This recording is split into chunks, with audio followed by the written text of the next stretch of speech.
Olá, meus queridos, estamos vendo a segunda parte do Evangelho segundo São Marcos. A primeira parte nós vimos São Marcos que quer provar que Jesus é o Messias, mas não exatamente o Messias que os judeus esperavam. Depois que Pedro, inspirado pelo Espírito Santo, disse que Jesus é o Messias, toda a segunda parte do Evangelho, que começa a partir do capítulo 8, versículos 31, até o final, é a parte didascálica. Jesus ensina os seus discípulos a nova doutrina do reino e quer lhes mostrar que ele não é só o Messias. Quando eu digo só, não quer dizer que é pouca coisa, é muita coisa. Mas além de ser o Messias, ele é o Filho de Deus. No vídeo passado, nós vimos que a segunda parte também é dividida em três partes, A, B e C. A primeira parte se trata da viagem de Jesus a Jerusalém. A segunda parte é a entrada em Jerusalém, o ensinamento de Jesus em Jerusalém, a controvérsia com as autoridades e o discurso escatológico, as coisas que vão acontecer nos últimos tempos. E a letra C é a paixão, morte e ressurreição de Jesus. Então, estamos preparados? Hoje nós vamos ver a letra B, Jesus em Jerusalém. Vamos ao texto das Sagradas Escrituras. Estamos em Marcos 11. Então, essa segunda parte, letra B, são os capítulos 11, 12 e 13. O capítulo 11, versículo 1 e seguintes, narra a entrada triunfal em Jerusalém de Jesus. Jesus ele sempre tinha entrado em Jerusalém de forma discreta. Dessa vez, ele se deixou levar pelo entusiasmo das multidões. Diz o seguinte: ao se aproximarem de Jerusalém, diante de Betfagé e de Betânia, perto do Monte das Oliveiras, enviou 2 dos seus discípulos, dizendo: ide ao povoado que está à vossa frente. Entrando nele, encontrareis imediatamente um jumentinho amarrado que ninguém montou ainda. Detalhe importante. Soltai-o e trazei-o, e se alguém vos disser: por que fazeis isso? Dizei: o Senhor precisa dele e logo o mandará de volta. Foram e acharam um jumentinho amarrado na rua junto a uma porta e o soltaram. Alguns dos que ali se encontravam disseram: por que soltais o jumentinho? Responderam como Jesus havia dito, e eles os deixaram partir. Esse detalhe, porque o evangelista insiste no jumentinho, e porque Jesus quis montar o jumentinho. Tinha chegado a hora de Jesus. Era a semana derradeira de Jesus. Era a semana na qual Jesus ia ser condenado e ia ser morto. Então, ele já não fugia mais da proclamação das pessoas de quem ele era. Ele é o Messias e ele vai entrar em Jerusalém como Messias. Então, aqui ele quer cumprir a profecia de Zacarias, o profeta Zacarias, capítulo 9, versículos 9 e seguintes, que diz assim: exulta muito, filha de Sião. A filha de Sião é Jerusalém. Grita de alegria, filha de Jerusalém. Eis que o teu rei vem a ti. Ele está falando do Messias. Ele é justo e vitorioso, humilde, montado sobre um jumento, sobre um jumentinho, filho da jumenta. Em outros textos, a tradução explica melhor que esse jumentinho é justamente um que não foi montado por ninguém. Ele eliminará os carros de Efraim, os cavalos de Jerusalém, o arco de guerra será eliminado. Ele anunciará a paz às nações, o seu domínio irá de mar a mar e do rio às extremidades da terra. Até aqui a profecia de Zacarias. Ele está falando de um rei Messias que é humilde. Então Jesus, ele realmente vai entrar em Jerusalém com toda a glória, mas vai entrar em grande humildade. porque ele quer mostrar que ele, por um lado, é o Messias, mas por outro lado, não vai fazer aquilo que as pessoas estão esperando que ele faça. Versículo 7, continuamos. Levaram a Jesus o jumentinho sobre o qual puseram suas vestes, ele o montou. Muitos estenderam as vestes pelo caminho, outros puseram ramos que haviam apanhado nos campos. Por quê? Quem eram essas pessoas? Eram os peregrinos que estavam chegando a Jerusalém. Normalmente eles vinham da Galileia ou do resto de Israel. E eles iam para a celebração da Páscoa. Jerusalém estava lotada. Era o momento mais importante do ano. Então tinha muitas peregrinações. E essas pessoas, vendo Jesus, o reconhecem e saem para cantar e louvar. Hosana, bendito o que vem em nome do Senhor. Bendito o reino que vem do nosso pai Davi. Hosana no mais alto dos céus. E assim, cantando e aclamando a Jesus, ele entra em Jerusalém. Vocês devem imaginar a situação da cidade, né? Vendo isso acontecendo. E as autoridades que estavam entrando em pânico. O que é isso? O que está acontecendo? Né? Entrou no templo. Jesus foi direto ao templo, o coração da cidade, o coração do culto, o coração da religião de Israel. E tendo observado tudo como se fosse já tarde, saiu para Betânia com os 12. O evangelista São Marcos não coloca aqui outra coisa que Lucas e Mateus colocam, que é o fato de que os discípulos, vendo a grandiosidade do templo, dizem para Jesus: olha só que templo, que pedras, que construções.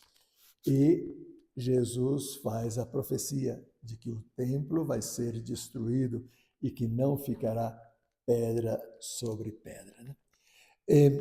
São Marcos não coloca esse texto, mas ele subentende algo disso nos textos que vêm a seguir. Primeiro, o fato do encontro com a figueira estéril. No dia seguinte, estamos no versículo 12, quando saíam de Betânia, teve fome. Ao ver à distância uma figueira coberta de folhagem, foi ver se acharia algum fruto, mas nada encontrou senão folhas, pois não era tempo de figos. Olha só que detalhe importante. Não era tempo de figos. Então, por que Jesus foi buscar figos se não era tempo de figos, né? Porque era uma profecia que ele queria fazer. Dirigindo-se à árvore, ele disse: ninguém jamais coma do teu fruto. E seus discípulos o ouviram. A figueira é um dos símbolos de Israel. A figueira, a videira, não são símbolos de Israel. Árvore plantada por Deus Pai, para dar frutos. Então, essa figueira, muito bonita, mas não tem frutos. Não tem frutos. Mas aqui não disse que não era tempo de figos, é que esse é o simbolismo de que Deus, se a pessoa se dispõe, ela dá frutos. Se ela não se dispõe, ela não dá frutos. Então, não depende se é tempo ou se não é tempo. É Deus que espera e basta que a pessoa se disponga e dá frutos. E Jesus vai completar isso daqui a pouco. Então, termina esse fato, eles chegam a Jerusalém, entra no templo e começa a expulsar os vendedores e compradores que lá estavam, virando as mesas dos cambistas, as cadeiras dos que vendiam pombas e não permitia que ninguém carregasse objetos no templo. O que aconteceu com Jesus? Perdeu o controle? Deu um ataque de ira? Deu uns 5 minutos lá e de repente saiu quebrando tudo? Claro que não. Jesus não é assim. Jesus tem pleno controle de si mesmo, ele sabe exatamente o que ele está fazendo. Então, ele disse: não está escrito, minha casa será chamada casa de oração para todos os povos? Vós, porém, fizestes dela um covil de ladrões. Então, ele está citando Isaías 56, 7 e Jeremias 7, 11. Duas profecias do Antigo Testamento. Ué, mas por quê? Essas pessoas não estavam lá legalmente, elas não tinham sido autorizadas pelos chefes, os sacerdotes, os sumos sacerdotes, os levitas, os encarregados do templo? Tinham. Eles não vendiam coisas que eram úteis para o sacrifício no templo? Vendiam. Eles não faziam a troca de moedas porque os peregrinos chegavam de diversas partes do império e no templo só se aceitava moeda local, então os cambistas não eram necessários? Sim. Mas por que Jesus faz isso então? Porque os sumos sacerdotes, os chefes sacerdotes, os levitas, os fariseus, os saduceus, os doutores da lei, todo o sistema de culto em Israel passou a se centrar no dinheiro. Isso passou a ser a coisa mais importante, o negócio, e não tanto Deus. Então, com essa ação, Jesus queria dar um símbolo muito forte. Ele não veio ratificar o que estava sendo feito, ele veio transformar, inclusive ele veio transtornar todo o culto de Israel, que era simbolizado pela figueira que nós acabamos de ler. Essa figueira, e a profecia não dita aqui de que não ficaria pedra sobre pedra, se realizaria em pouco tempo. Jesus, ele seria morto, ressuscitaria, subiria ao céu e viria o Espírito Santo, e no ano 70, Jerusalém seria destruída e também o templo, e não ficaria pedra sobre pedra. Porém, antes que isso acontecesse, já estava se dando a transformação do culto. Mas isso eu já estou dando spoiler do que eu vou falar mais na frente. O importante é a profecia que Jesus quis mostrar através do seu ato. Vocês precisam se centrar no essencial, não no acessório. O seu coração tem que estar em Deus e não nas coisas que levam a Deus. É claro que as autoridades não gostaram nada disso, né? Então, no versículo 18 diz: os chefes dos sacerdotes e os escribas ouviram isso e procuravam como fazê-lo perecer. Eles o temiam, pois claro, toda a multidão apoiava Jesus, né? Pois toda a multidão estava maravilhada com seus ensinamentos. Ao entardecer, ele se dirigiu para fora da cidade. E aqui vem a coisa interessante, né? Versículo 20, a continuação. Passando por ali de manhã, ou seja, o mesmo lugar, o mesmo caminho que eles fizeram no dia anterior, viram a figueira seca até as raízes. Pedro se lembrou e disse-lhe: Rabi, olha a figueira que amaldiçoaste, secou. Pois é. Se a profecia que Jesus fez no dia anterior, de que a figueira ia secar, Jesus tinha dito: ninguém jamais coma do teu fruto. Era uma forma velada, dizendo: essa figueira já não serve para mais nada, ela vai secar. E no dia seguinte ela secou mesmo. Então, a profecia que ele fez sobre o templo também ia acontecer. Essa é a mensagem. Ele expulsando os vendedores, expulsando, quebrando o sistema religioso de Israel, ele estava fazendo a profecia de que o templo ia acabar. O tempo dos sacrifícios ia acabar. E essa profecia ia se cumprir. Não nesse dia, alguns dias depois. Porém, Jesus ele quis unir uma segunda lição com o tema da figueira. E é o que nós lemos a continuação. Jesus respondeu, quando Pedro disse que a figueira secou, né? Jesus respondeu: tende fé em Deus. Em verdade vos digo, se alguém disser a esta montanha, ergue-te, lança-te ao mar, e não duvidar no seu coração, mas crer que o que diz se realiza, assim lhe acontecerá. Por isso vos digo, tudo quanto suplicardes e pedirdes, crede que já o recebestes. E assim será para vós. Quando estiverdes orando, se tiverdes alguma coisa contra alguém, perdoai-lhe, para que também vosso Pai, que está nos céus, vos perdoe as vossas ofensas. Jesus convida a fé. Apesar das profecias tão tremendas que ele está pronunciando, do transtorno que vai acontecer em Israel, em Jerusalém, no templo, tenham fé. Deus está no controle.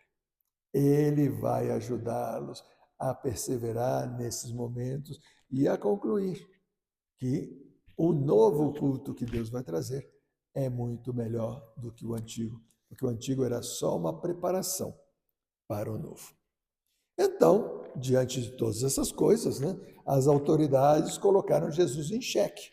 Como é que você faz essas coisas? Com que autoridade você faz isso? Né? A partir do versículo 27 até o final do capítulo. Então, Jesus lhes propôs uma questão. O batismo de João era do céu ou dos homens? Respondam-me e eu vou dizer com que autoridade eu faço essas coisas. Essa era daquelas perguntas que Jesus faz que deixa completamente atônitos os seus adversários. Por quê? Porque João Batista, quando ele veio para preparar os caminhos de Jesus. Então, se as autoridades dizem que o batismo de João era autêntico, Jesus perguntaria, e vocês por que não acreditaram nele? Por que vocês não se converteram e não me estão seguindo? Mas se eles disserem que o batismo de João é falso, a multidão ia cair em cima deles, porque todo mundo acreditava que era verdade. Diante disso, eles responderam, não sabemos. Que hipócritas. Então Jesus lhes disse, nem eu vos digo com que autoridade faço essas coisas. E assim termina o capítulo 11. No capítulo 12, aí sim que Jesus vai colocar lenha na fogueira.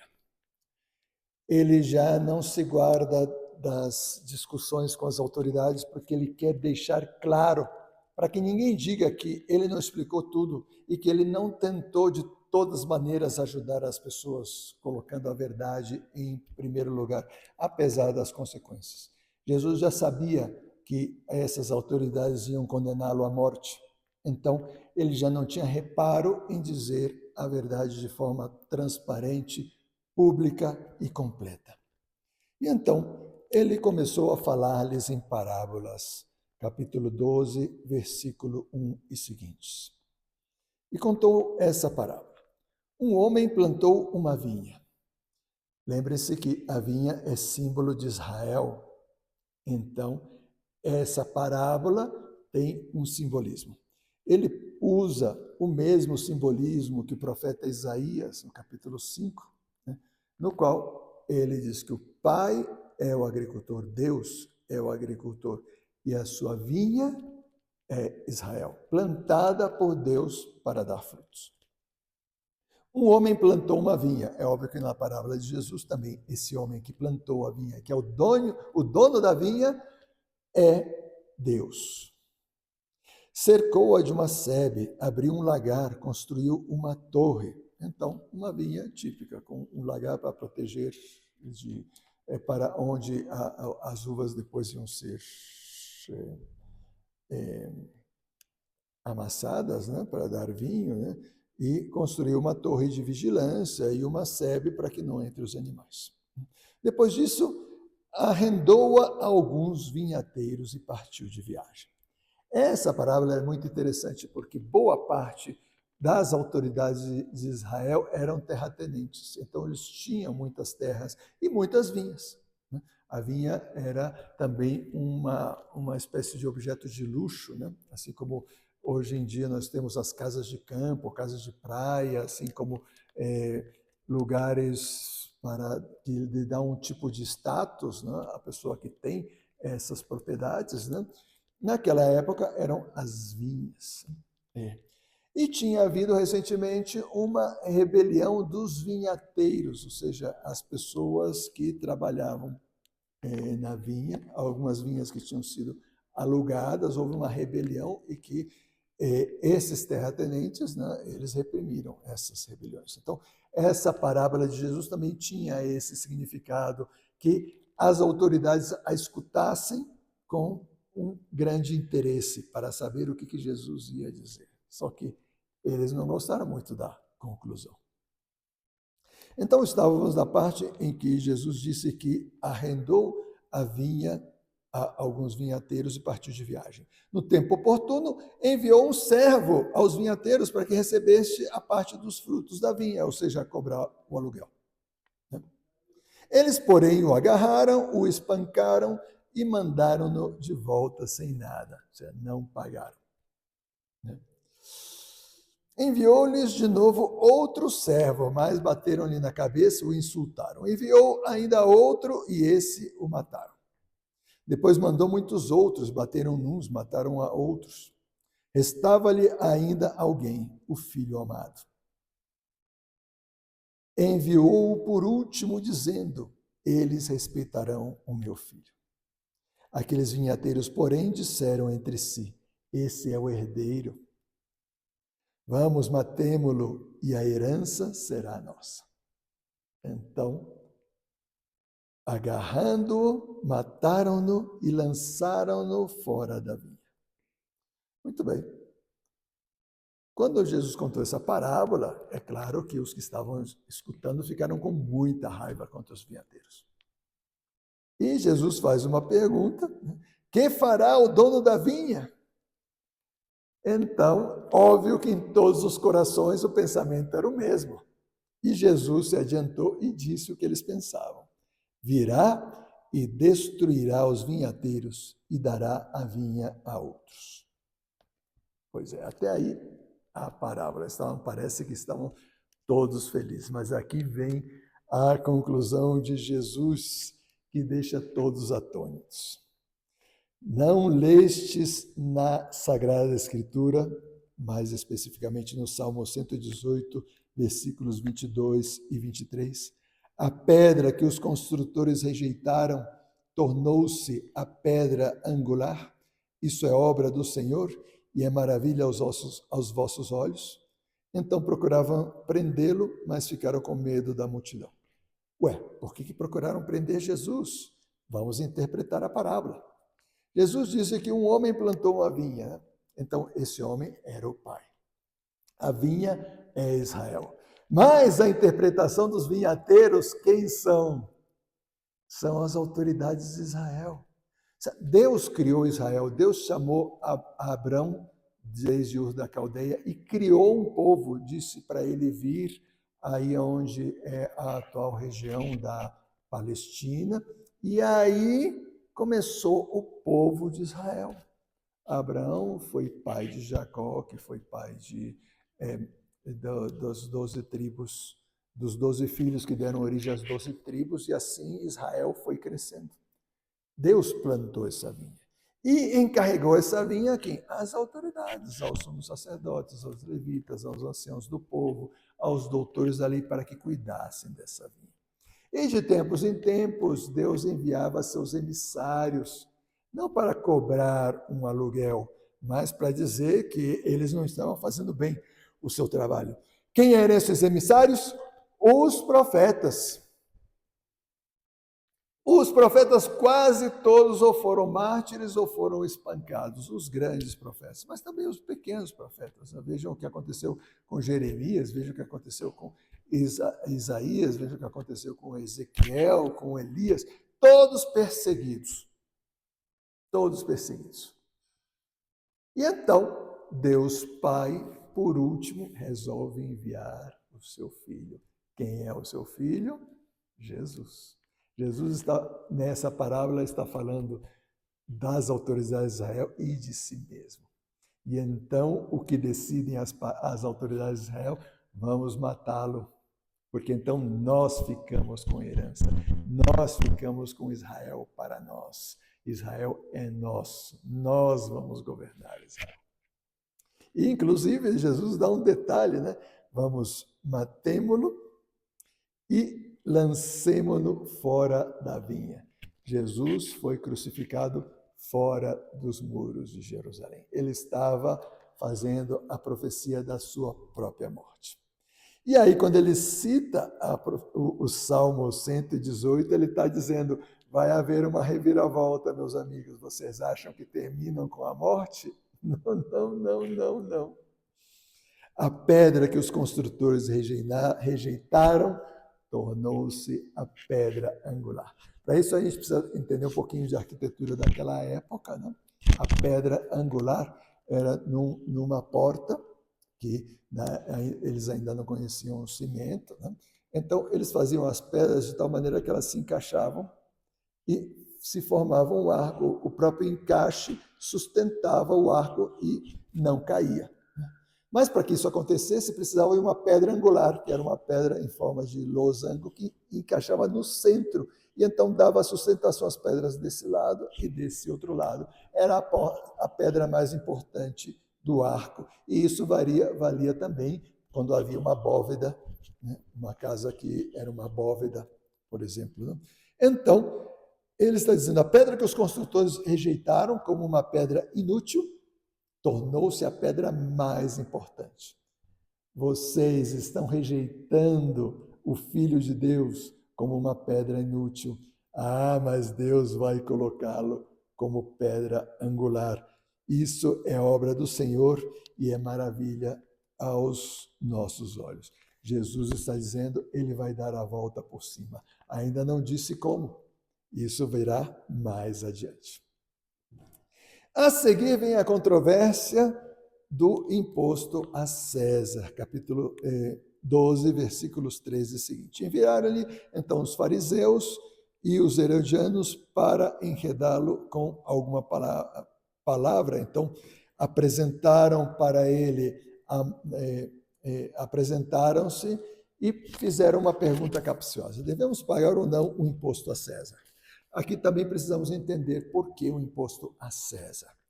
Israel era um país que era escravizado por outra nação. Eles faziam parte do Império Romano, que era governado pelos Césares. Então, como país escravo, tinha que pagar imposto ao país escravizador. Então, se coletavam impostos nas cidades e que se tinha que pagar para o imperador. Esse era o imposto ao César. Então vem as autoridades e perguntam para Jesus, nós devemos pagar esse imposto ou não? Né? Então colocavam Jesus numa saia justa, porque se ele dissesse, sim, vocês têm que pagar o imposto, o povo se rebelaria contra ele. Disse, como? Pois eles nos estão escravizando e você vem e justifica a opressão do inimigo? Se Jesus dissesse que não pagasse imposto, então ele se colocaria como um revolucionário. Então as autoridades denunciariam ele aos romanos, que viriam e o prenderiam. Então Jesus estava numa saia justa. Ele, porém, conhecendo a sua hipocrisia, disse, por que me pondes à prova? Trazei-me um denário para que eu veja. Era uma moeda que circulava em Israel. Essa moeda, como era de se esperar, né, era cunhada pelos que dominavam, ou seja, pelos romanos. Então Jesus pergunta, de quem é essa imagem e essa inscrição? Então na moeda tinha uma imagem e uma inscrição.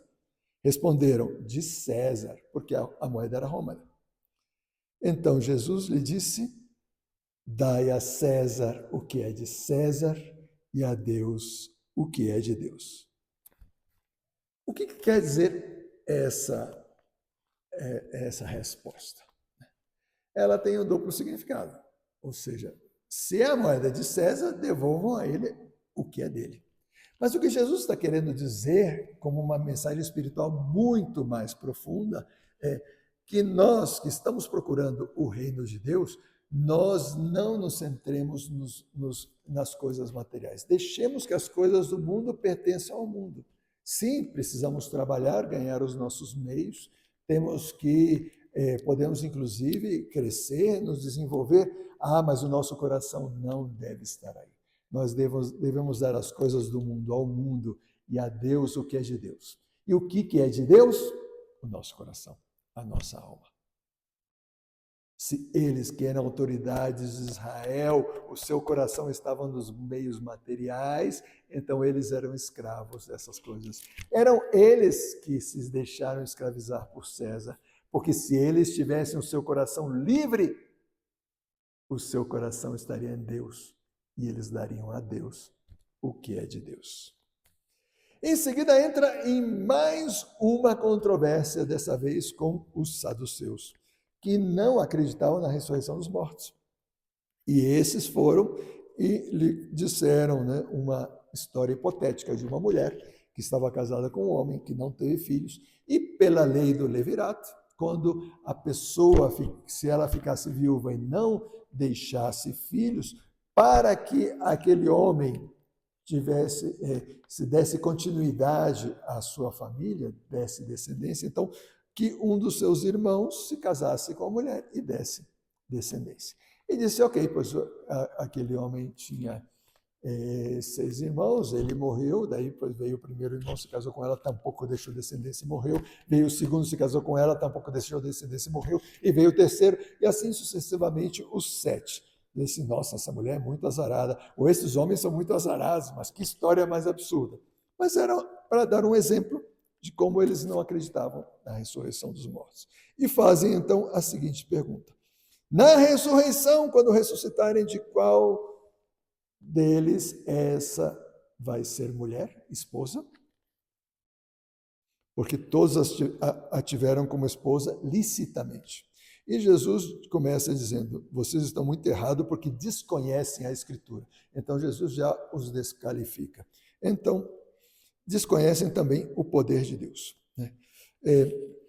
Pois quando ressuscitarem dos mortos, nem eles se casam, nem elas se dão em casamento. Jesus está dizendo que na eternidade nós vamos ter uma outra condição.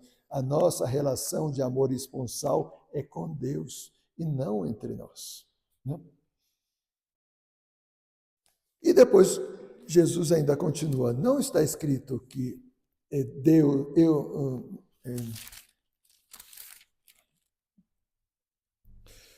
quanto aos mortos que hão de ressurgir, não lestes no livro de Moisés, ou seja, no Gênesis, no trecho sobre a sarça ardente, como Deus disse a Moisés, eu sou o Deus de Abraão, o Deus de Isaac e o Deus de Jacó?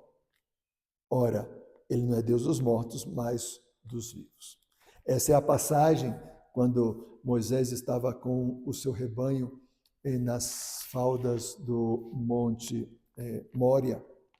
Então, ele viu uma sarça, né, que é um arbusto que estava pegando fogo, e não se consumia. Então, ele se aproximou para ver aquele evento extraordinário, né? E Deus falou para ele, né? E lhe revelou quem ele era, né? Eu sou o Deus de Abraão, de Isaac e de Jacó, ou seja, os seus antepassados, os patriarcas que deram origem ao povo de Israel. Se esses estivessem mortos, como é que Deus os colocaria como ponto de referência, né? Então, ele falava como pessoas vivas, porque estavam mortos para este mundo, mas estavam vivos junto de Deus. Então, com isso, os deixou estarrecidos. A continuação chega um dos ensinamentos mais importantes de Jesus. Versículo 28. Um dos escribas, né, depois de escutar a discussão, né, fez-lhe uma pergunta: qual é o primeiro de todos os mandamentos? Essa pergunta era muito importante. Nós temos 10 mandamentos, mas os judeus na época tinham centenas de mandamentos, centenas de preceitos que eles tinham que seguir. Preceitos positivos, coisas que eles precisavam fazer, preceitos negativos, coisas que estavam proibidos de fazerem. E então, às vezes, tinham muita dificuldade de hierarquizar todas essas coisas, né? Imagina, quase 900 preceitos ou mais. De tudo isso, o que é mais importante, né? E aí Jesus respondeu, o primeiro é este: ouve, Israel, o Senhor, nosso Deus é o único Senhor. Amarás o Senhor teu Deus com todo o teu coração, com todo o teu entendimento e com todas as tuas forças. E o segundo é este: amarás ao próximo como a ti mesmo. Então, o mestre disse, muito bem, mestre, né? Esse que tinha feito a pergunta, né, o escriba, respondeu, muito bem, mestre, é isso mesmo. E aí diz a mesma coisa, né? E diz uma frase que é muito importante. Amar a Deus e ao próximo vale mais do que todos os holocaustos e todos os sacrifícios. Ou seja, ele está dizendo que o amor vale mais do que o culto do templo. O amor a Deus e ao próximo vale mais do que o culto do templo. Então, de certa maneira, esse doutor da lei, esse escriba, está profetizando o que Jesus vai fazer. E Jesus então lhe disse: não estás longe do reino dos céus. Por que não estás longe do reino dos céus? Porque faltou uma coisa: reconhecer que Jesus é o Filho de Deus e que é o enviado de Deus. Porque esse escriba, por mais que soubesse isso, ele não era seguidor de Jesus. Ele não deu o passo. E isso deixou os outros muito assustados. E diz no versículo 34 que ninguém mais ousava interrogá-lo. Depois Jesus faz uma provocação, não vamos entrar nisso, né? E Jesus vai contra os escribas, né? Disse: olha, esse escriba que não está longe do reino dos céus, tem outros muitos escribas que sim estão longe, porque eles tratam só de tirar proveito. Aí depois vocês leiam com calma esses versículos, né? E conclui o capítulo 12 com a oferta da viúva.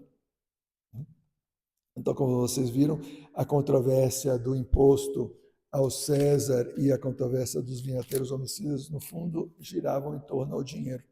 Então, Jesus ele diz que é preciso ter um desprendimento do coração para poder acolhê-lo, né? Então, conclui o capítulo justamente com esse desprendimento, falando sobre essa viúva, né? Eles estão perto do tesouro do templo, onde as pessoas colocam as suas ofertas, e vem essa viúva que coloca uma oferta insignificante, 2 moedinhas que não valem absolutamente nada. E Jesus chamou seus discípulos, né, e disse: olha, em verdade eu vos digo, essa viúva que é pobre lançou mais do que todos os outros, porque ela lançou, os outros lançam do que lhes sobra. Ela colocou no tesouro do templo tudo o que tinha para viver. Então, ele dá um exemplo de que a oferta tem que vir do coração. É um desprendimento que está unido com a fé. Deus vai cuidar de mim, por isso eu coloco os meus bens à sua disposição. E ele vai se encarregar de me ajudar a conquistar aquilo que eu preciso. E assim conclui o capítulo 12. Com o capítulo 13 se fecha essa letra B da segunda parte do Evangelho de São Marcos. É o discurso escatológico, as últimas coisas que vão acontecer. E começa com uma profecia sobre o templo. Vocês se lembram que pouco antes eu falei, quando nós estávamos falando sobre a figueira estéril, que Jesus ia falar sobre uma profecia sobre o templo, que nos outros evangelhos tinha saído antes, pois São Marcos coloca aqui essa profecia. Disse: ao sair do templo, capítulo 13, versículo 1, disse-lhe um dos discípulos: mestre, vê que pedras e que construções. Então, admirando o templo, que era um edifício soberbo, imponente, extraordinário, a glória de Israel. Disse-lhe Jesus: vê estas grandes construções, não ficará pedra sobre pedra que não seja demolida. Pois é. Jesus, quando fala da destruição do templo, não é só a destruição material, que sim vai acontecer. É o fim do culto de Israel, que de fato aconteceu. Uma vez que o templo foi destruído, nunca mais ele foi reconstruído, até hoje. Sentado no Monte das Oliveiras, estamos no versículo 3, frente ao templo, Pedro, Tiago e João e André lhe perguntaram em particular: dize-nos, quando será isso? Qual o sinal de que todas essas coisas estão para acontecer? Então Jesus agora vai dar uma série de sinais que vão ser como precursores do que isso vai acontecer, né? Ele disse que muitos se manifestarão como o Messias, que irão em seu nome, né? E o que de fato aconteceu, falsos profetas, né? Quando ouvides falares de guerras e rumores de guerras, calma, ainda não é o fim, né?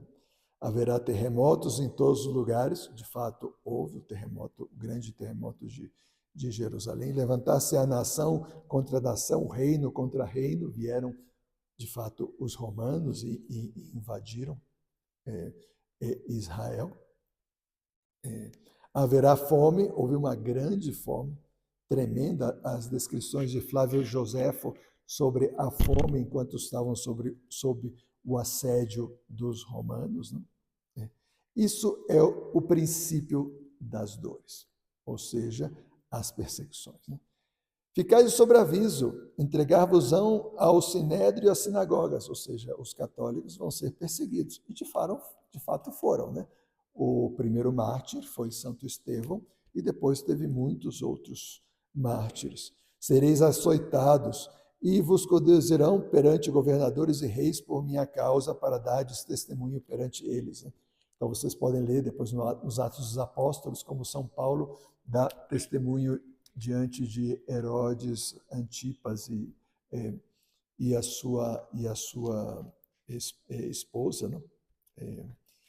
Herodes Agripa, desculpa. Herodes Agripa e a sua esposa, ou como os próprios apóstolos foram chamados diante do sinédrio e deram testemunho, depois foram flagelados, não? Apaleados. Então, Jesus, ele deu essas noções, né? E disse, no final de contas sereis odiados por todos por causa do meu nome. Aqui está a causa fundamental da perseguição. Ou seja, antes da destruição do templo, vem a perseguição. Aquele, porém, que perseverar até o fim, será salvo. É preciso pensar na salvação eterna, não na salvação da carne. Porque pois, isso, mais cedo ou mais tarde, termina. Mas a eternidade não termina. Em seguida, Jesus fala sobre a destruição de Jerusalém, que historicamente, efetivamente aconteceu, uma primeira destruição no ano 70 e depois, no segundo século, a destruição total da cidade, né? Então, ele começa dizendo, quando virdes a abominação da desolação instalada onde não deveria estar, que o leitor entenda, então os que estiverem na Judéia fujam para as montanhas. Então, Jesus faz referência ao que aconteceu no ano 168, quando Antíoco Epífanes, que era um dos imperadores gregos que invadiu Jerusalém e colocou no templo uma imagem sacrílega do seu Deus. Essa era a abominação da desolação. Jesus disse, isso vai acontecer outra vez. O templo vai ser profanado. Por quem? Pelos romanos? Não, os romanos vão chegar e vão destruir tudo. Vai ser profanado pelos próprios judeus. Pouco antes da destruição do templo e da primeira destruição de Jerusalém, os zelotas transformaram o templo numa fortaleza. Ele foi dividido em três. A batalha entre os judeus, que estavam querendo tomar conta de Jerusalém, era dentro do templo. Três facções judias estavam guerreando dentro do templo. É porque o templo não era só o edifício do templo, eram todos os átrios, ou seja, uma região, uma área muito grande. Então, um pegou uma parte, outra parte, outra parte, estavam batalhando aí dentro. Essa era a abominação da desolação prevista por Jesus. E então, nessa ocasião, morreram cerca de 8.500 judeus inocentes por causa dessa guerra civil, né, entre essas facções. Jesus disse, fujam para as montanhas, o movimento oposto das tropas de invasão que vinham para a cidade, né? Porque vai ser o fim de Jerusalém. De fato, né, o historiador Eusébio conta que pouco antes da destruição de Jerusalém, né, os cristãos fugiram para as montanhas. Está na História Eclesiástica, capítulo 5. E diz no versículo 20 também, São Marcos diz o seguinte: se o Senhor não abreviasse esses dias, nenhuma vida se salvaria. Mas por causa dos eleitos que escolheu, ele abreviou esses dias. Então, Jesus está falando do poder da intercessão. Graças à intercessão dos eleitos, os católicos, os cristãos, os que foram batizados, os que aceitaram a nova fé, os que se converteram, eles intercederam e Deus abreviou esses dias, esses sofrimentos. Então, pois aqui está essa profecia da destruição de Jerusalém. A partir do versículo 24, ou melhor, sim, a partir do versículo 24, Jesus começa a falar da sua segunda vinda, ou seja, o final dos tempos. Tá? Não vamos confundir as descrições anteriores com o que ele vai dizer agora. As descrições anteriores são para a destruição do templo e o fim de Jerusalém. Enquanto o que ele vai dizer agora é o final dos tempos. Naqueles dias, porém, depois daquela tribulação, o sol se escurecerá, a lua não dará mais sua claridade, as estrelas estão caindo do céu, os poderes, etc, etc, etc. Ele está falando, este mundo, como nós conhecemos, esse universo, não é o planeta, tá? É o universo. Essa criação, ela vai acabar para dar origem à nova criação. Então verão o Filho do Homem vindo entre as nuvens. Por que Jesus usa esse título? Ele faz referência à profecia do profeta Daniel, capítulo 7, versículos 13 e 14.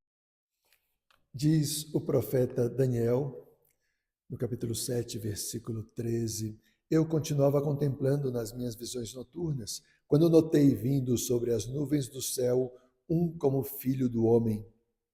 Ele adiantou-se até o ancião, ou seja, até Deus Pai, e foi introduzido à sua presença. A ele foi outorgado o império, a honra e o reino, e todos os povos, nações e línguas o serviram. Seu império é império eterno, que jamais passará, e o seu reino jamais será destruído. Então, o profeta Daniel está falando de um filho do homem, e Jesus disse que esse filho do homem é ele mesmo. Ele é aquele que é o Filho de Deus que se encarnou em humildade e por isso teve essa vida com os seus discípulos, mas depois ele vai vir com grande poder e glória no final dos tempos. É isso que São Marcos está dizendo nesses versículos, a partir do versículo 24. Em seguida, no versículo 28, Jesus ele dá um aviso. Olha, vocês prestem atenção a esses sinais, para que vocês estejam preparados, para que quando essas coisas acontecerem, não os pegue desprevenidos, né? Então é a parábola da figueira, né? As pessoas que são agricultores sabem, né, que quando os seus ramos se tornam ternos e as suas folhas começam a brotar, sabeis que o verão está próximo. Da mesma maneira, também vós, quando virdes essas coisas acontecerem, sabei que ele, ou seja, o Filho do Homem, está às portas. Mas ele termina dizendo, quanto à data e a hora ninguém sabe, nem os anjos do céu, nem o Filho, somente o Pai. É certo que vai acontecer a parousia. Isso é uma certeza absoluta, Jesus disse. A parousia significa a segunda vinda de Cristo. Significa o fim desse universo, o fim da natureza, o fim da criação como nós conhecemos. Vai haver a nova criação. E todos os mortos vão ressuscitar no corpo também. Ou seja, nós que já estivermos no céu, esperamos estar no céu, né? Vamos receber um corpo na nova criação. Agora, quando vai ser isso? Ninguém sabe. somente o Pai. Mas então, para que Jesus disse todas essas coisas, né? Como vocês já devem perceber, estudando história, todas essas coisas já aconteceram de alguma maneira, né? Houve tribulações e tal, houve eclipses, né? O sol se escureceu, né? Houve eclipses da lua, né? A lua não deu a sua claridade, né? Mas nunca aconteceu do jeito que está aqui, tudo junto, né? Então, nós estejamos atentos. Contudo, independente se é durante a nossa vida ou não que isso vai acontecer, nós também devemos estar atentos, porque a nossa própria vida vai acabar e nós vamos ser julgados. Então, nós precisamos estar atentos ao sinal dos tempos na nossa vida. Temos que estar preparados para o encontro com Cristo. Seja que a parousia aconteça durante a nossa vida, seja que a morte nos pegue antes. Independente de qual for o nosso caso, nós temos que nos preparar para o encontro com Cristo. E é o que ele fala a partir do versículo 33. Atenção, vigiai, pois não sabeis quando será o momento. Qual o momento? O momento da nossa partida para a eternidade. Será como um homem que partiu de viagem, deixou a sua casa, deu autoridade ao seu servo, distribuiu a cada um as suas responsabilidades e ao porteiro ordenou que vigiasse. Então, nós estamos aqui nessa vida com uma missão. Cristo já partiu para a eternidade e nos está esperando lá, mas ele nos constituiu como seus representantes aqui nessa vida. Nós temos uma missão que cumprir. Nós precisamos ajudar outras pessoas a chegar aos céus. Temos que estar vigilantes. E no versículo 35, Jesus diz uma coisa muito interessante que está destinada aos seus discípulos, porque vamos ver que isso aconteceu no capítulo 14, né? E que indiretamente está também direcionado a nós. Ele disse: vigiai, portanto, porque não sabeis quando o Senhor da casa voltará. Se à tarde, se à meia-noite, se ao canto do galo ou de manhã, para que, vindo de repente, não vos encontre dormindo. E o que vos digo, digo a todos, vigiai. Então, Jesus está dizendo, em primeiríssimo lugar, aos seus discípulos. Por que eu digo que essas coisas aconteceram aqui no capítulo 14? Né? Porque essa vigilância é para a vinda do Filho do Homem, a segunda vinda do Filho do Homem, mas também é para perceber a ação do Espírito Santo que está revelando algo. E, pois isso aconteceu e os discípulos não foram capazes de perceber. Por exemplo, quando Jesus disse: estai atentos, vigiai, porque não sabeis quando o Senhor voltará, se à tarde. Então, no capítulo 14, versículo 17, começa dizendo o seguinte: ao cair da tarde, ele foi para lá com os 12. É o anúncio da traição de Judas. Judas não foi capaz de escutar a voz do Espírito Santo ao cair da tarde.